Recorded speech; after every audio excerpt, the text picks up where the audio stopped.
The early morning sky stretched overhead in a soft, endless blue, one of those skies that seemed to whisper that today might be special. It was the kind of blue that made even the quiet feel hopeful. 10-year-old Lily Carter stood at her window, eyes focused, her heart already racing with anticipation. She wasn't just any kid waking early.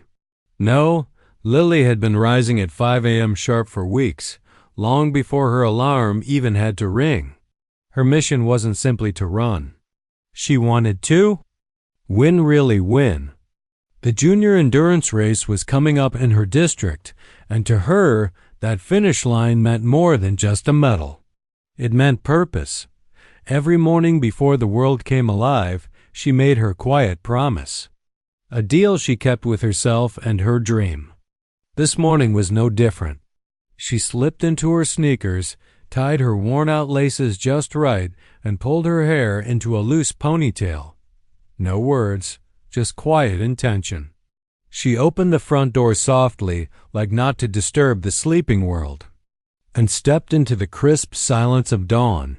The neighborhood slumbered on, houses lined up like snoozing giants.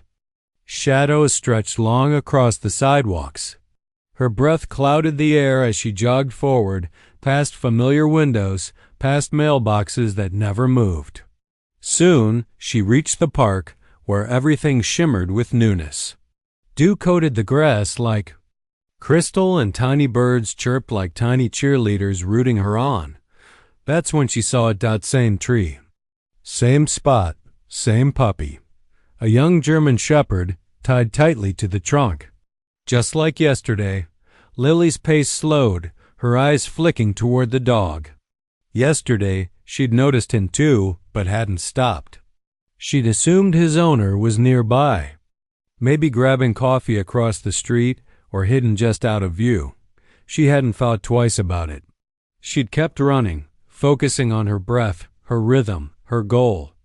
This was her sacred time. 20 minutes later, flushed and glowing from the run, Lily returned home. Her heart beat strong and fast beneath her sweatshirt.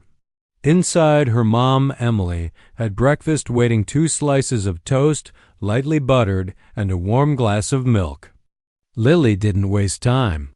After a fast shower, she ate in near silence, her eyes darting to the clock. She had school. No time to linger. Everything still felt normal that morning on the surface. But somewhere beneath the calm, something was shifting. At school, the usual buzz felt louder, sharper, heavier. Lily found herself dragging her feet. The lights flickered too harshly overhead, and every chair she sat in felt colder than the last. Her head drooped in class, her limbs heavier than they should have been. Not sore from exercise, this was something else. Her muscles ached in a deep, dragging way. Concerned, her teacher sent her to the nurse. The school nurse, a gentle woman, with silver glasses and a warm smile, greeted her softly. She wrapped a blanket around Lily's shoulders and handed her a thermometer. "Might be the flu," she said kindly, scribbling on her clipboard. "You need rest, Lily. No more running for." "Now?" Lily nodded, too tired to argue. That evening, the world dimmed even more. The usual comforting hum of kitchen appliances felt like it was fading away. Lily curled under her covers, the blanket tucked close to her chin. She barely noticed the smell of food drifting from the kitchen, her stomach twisted just thinking about eating. Emily came in quietly, carrying a small bowl of warm porridge. She sat on the edge of the bed, brushing the damp strands of Lily's hair away from her forehead. "Just a few bites, sweetie," she said gently. Lily took one slow spoonful at a time, her mother pausing in between with quiet patience. After a few sips of warm water and her medicine, Lily sank deeper beneath the blankets. Her limbs were heavy, her breathing soft.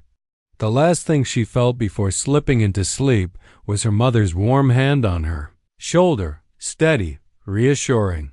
She didn't hear the clock, didn't notice the night pass, but something stayed with her in sleep, images that weren't quite dreams. Wet eyes, soft paws, a feeling of something forgotten, something waiting. Then the alarm rang. 5 a.m. sharp. Its chimes sliced through the quiet dawn. Lily stirred beneath her blanket. Her body ached, still tired, still sore, but her heart remembered. That old promise she made to herself tugged at her mind. Slowly she sat up, blinking into the dim light outside her window. Should I run today? She thought. Her head was clearer, her breathing easier. The soreness wasn't gone, but it wasn't unbearable. If I don't train, I'll fall behind, she thought, the idea clawing at her chest. Moments later, she stepped outside. This time, a scarf hugged her neck and a beanie covered her ears. The streets were damp, still soaked from last night's rain. Puddles shimmered under yellow street lamps like tiny mirrors. The air smelled fresh, like wet leaves and pavement, but there was a loneliness to it. As she entered the park, her eyes were pulled to the same tree again. Her feet slowed. Her breath caught. The puppy was still there, tied up, shivering, smaller now somehow. His fur was soaked and clinging in patches. His head hung low, eyes half closed. He's been here all night. Lily stood frozen. Her thoughts swirled. Surely someone had seen him. This was a public park. People walked here all the time. Surely someone helped. A jogger ran by, tossed a bit of bread at the pup. Eat up, bud. Where's your owner, huh? Then he was gone. Another woman paused, gave a quick pat, then continued walking. Someone took a photo and left. No one untied him. No one stayed. Lily's chest tightened. Rain hadn't just soaked his fur. It had seeped into her thoughts too, dissolving all the excuses she'd made. Something wasn't right, and she was the only one still standing there. Her sneakers made soft squelching sounds on the damp gravel as she stepped off the path. Her breath fogged in front of her. Her hands were cold. Her steps slowed. The puppy turned his head. Eyes glossy, dull, but when they met hers, he stirred, lifted one trembling paw. Not out of instinct, but hope. He whimpered, faint, pleading. She glanced around. The park had gone still again. One step. Then another. What if he bites? What if he's sick? What if I can't do anything? Still, her feet kept moving. She reached the tree, heart pounding, fingers shaking. The knot was tight, so tight it pressed into the dog's skin. She tugged. It didn't budge. Bit her lip. Tried again. Once, twice, again and again. After nearly 10 minutes, the knot loosened. Slipped free. The puppy didn't run. He blinked, then spun in one unsteady circle. Let out a raspy bark. Darted toward the path. Lily watched, stunned. Then he turned, looked at her. Tail wagging, she began to run again. This time, she wasn't alone. He followed. At first, from a distance, hesitant, unsure, but always there. Every few steps, she glanced back. He was still coming. His soaked paws patted gently behind her. His tail swayed low. Don't lose her, his body seemed to say. By the time they reached her front gate, he was just one breath behind. Lily froze, turned. Knelt. You really came with me, she whispered. He sat, ears up, tail sweeping the porch. Inside, the kitchen clinked and hummed. Familiar sounds now lined with worry. Should she say something? Ask? Before fear settled in, she opened the door. Stepped inside. The puppy hesitated, then slowly followed. Emily turned. Saw Lily, saw the soaked dog. Lily, before she could speak. Lily burst out, I promise I'll win the race, Mom.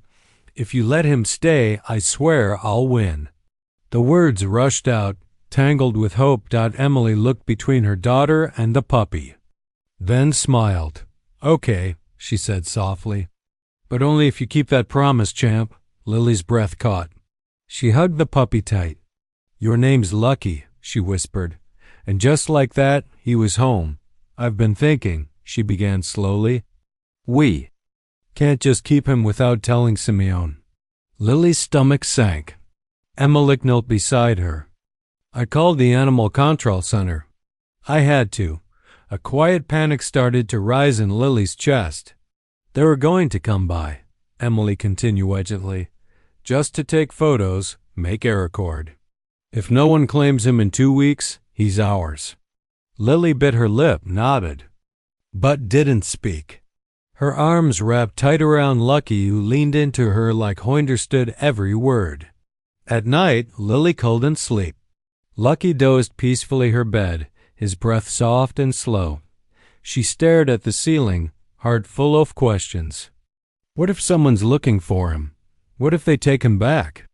But deep inside, another thought whispered louder. Please, I hope no one comes.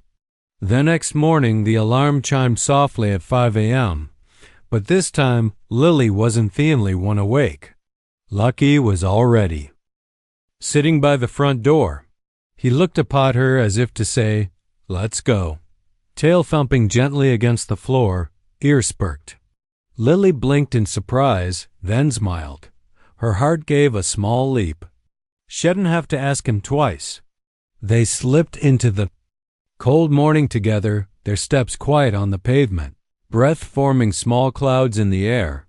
But Lily didn't take the usual route this time. She turned at the corner, cutting away from the park. She didn't want to see that tree. Not yet. Some part of her still feared that someone might be there, waiting, watching, ready to take Lucky back.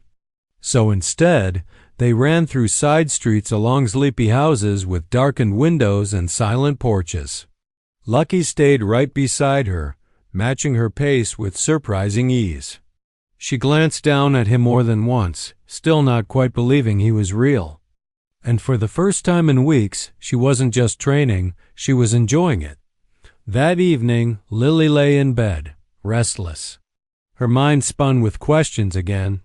She rose quietly and padded to her mom's room, the floor cold beneath her feet. Mom, she whispered. Emily stirred. What's wrong? What if Simeon comes for Lucky? Lily's voice cracked. What if he's not really mine? Emily reached out, pulled her daughter close. Listen to me, sweetheart.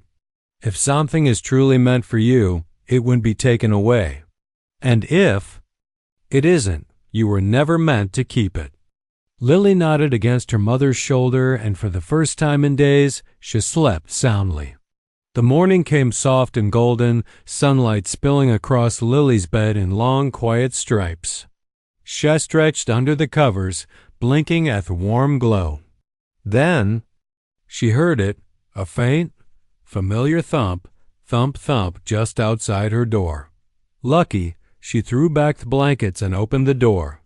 There was tail wagging, eyes bright, ears perked. He didn't bark, he didn't jump, he just waited. Lily smiled and tied her shoelaces. This time, she took him back to the path they'd first shared. The air was cool, the leaves still damp from early morning dew. Lily's steps were slower today, not tired, just doubtful. Lucky walked beside her, relaxed and steady. No leash, no hesitation. When they neared the tree, Lily's pace faltered, her breath caught. The bark still bore scars, the dirt below it still bare, but the rope was gone. On-life memory clung to the air like mist that wouldn't lift. She looked at Lucky. He didn't slow down. He didn't glance back. He passed the tree like it was just another part of the park. His gaze forward, steps light.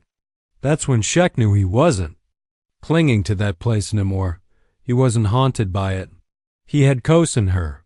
Tears pricked Lily's eyes, but she didn't cry.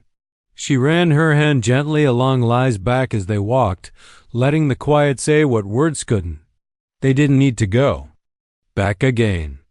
Whatever had started beneath that tree had ended now, right here beside her, with each soft step they took away from it. And for the first time, Fepperk felt different. Not like a place where something was lost, but like a place where something had finally been found. A day before the race, Lily didn't run. For the first time in weeks, she stayed home, choosing to rest. Her legs needed it, her mind needed it. But most of all, she wanted time with Lucky. The two of them spent the entire afternoon in the garden.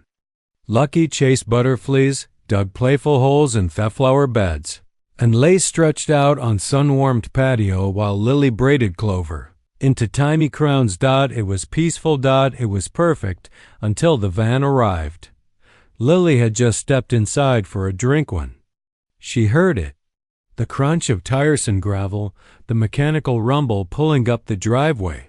She peeked through Theblin's animal control. Her heart slammed against her ribs, her breath caught.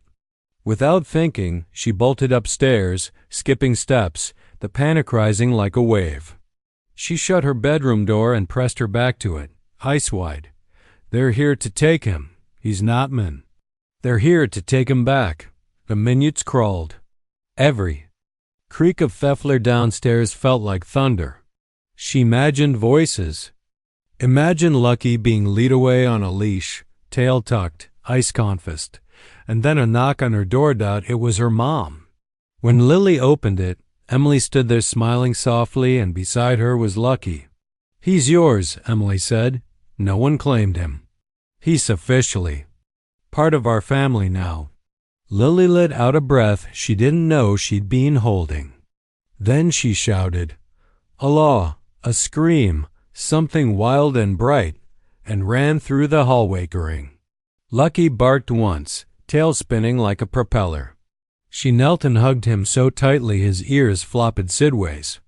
That night, Lily slept better than she ever had before.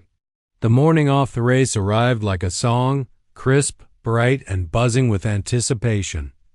Lily stood at the starting line, surrounded by dozens of other kids, each one bouncing in place, stretching legs, adjusting headbands.